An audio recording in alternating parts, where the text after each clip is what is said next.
আসসালামু আলাইকুম। সোহানা খাতুন গজল গাইছে, গ্রাম লক্ষণপুর উত্তরপাড়া থেকে হজরত তালা।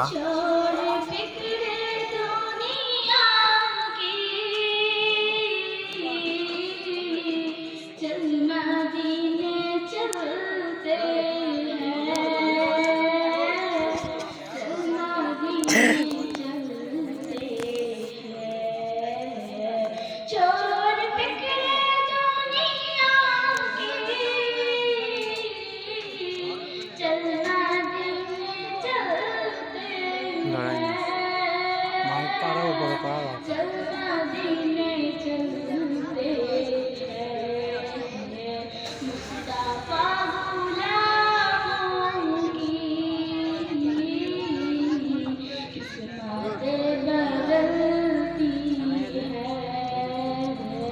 चोर फिक्रे दुनिया की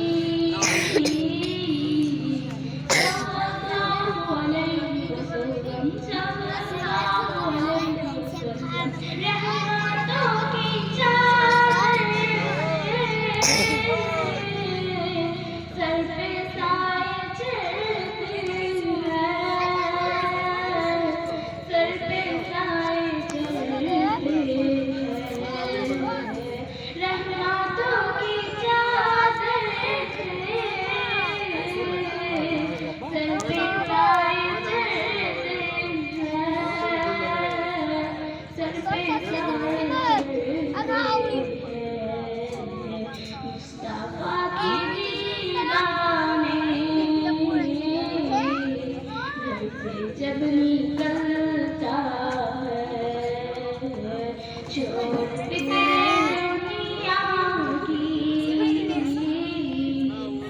अस्सलामु अलैकुम। এরপরে প্রতিযোগী